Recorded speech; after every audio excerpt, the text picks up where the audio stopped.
Everyone, welcome to Samyuktha's gardening life. உங்களோட செம்பருத்தி செடிகள்லையும் இந்த மாதிரி நிறைய மொட்டுகள் வச்சு அழகான பூக்கள் நிறைய பூக்கணுமா?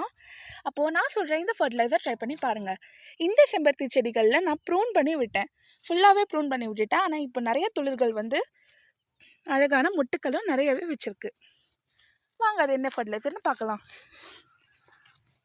இந்த ஃபர்டிலைசர் தான் தொழு உரம். ஒரு கப் எடுத்திருக்கேன், உங்களுக்கு தெரியும் அளவு, பார்த்துக்கோங்க கப்பு. இது வந்து மாட்டோட சாணி, சரிங்களா? அந்த சாணி ரொம்ப நாள் மக்கி நம்மளுக்கு இது கிடச்சிருக்கு. இது கொடுக்கறதுக்கு முன்னாடி நம்ம எப்போவுமே ஒரு ப்ராசஸ் பண்ணுவோம். அது இப்போ நம்ம பண்ணலாம். மண்ணை கலரி விடணும். வேறு நிறையவே இந்த தொட்டியில் வந்துருச்சு. கொஞ்ச நாள் நம்ம ரீபாட் பண்ணிடலாம். இந்த மாதிரி களை செடிகள்லாம் இருந்தால் எடுத்து விட்டுறலாம்.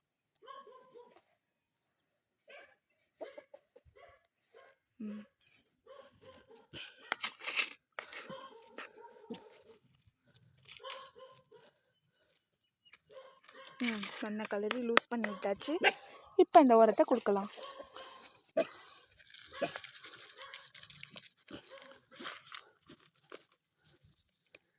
இந்த ஒரு கப் போதும். இப்போது உரம் கொடுத்த உடனே கண்டிப்பாக நம்ம செடிக்கு தண்ணி ஊற்றணும். எந்த உரம் கொடுத்தாலும் கண்டிப்பாக தண்ணி ஊற்றணும்.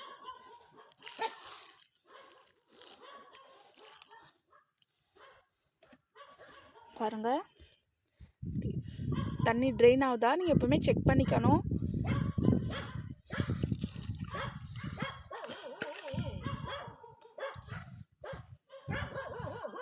நம்ம ஊற்றி 5 செகண்ட்ஸில் இங்கே பாருங்கள் ட்ரெயின் ஆகிடுச்சு.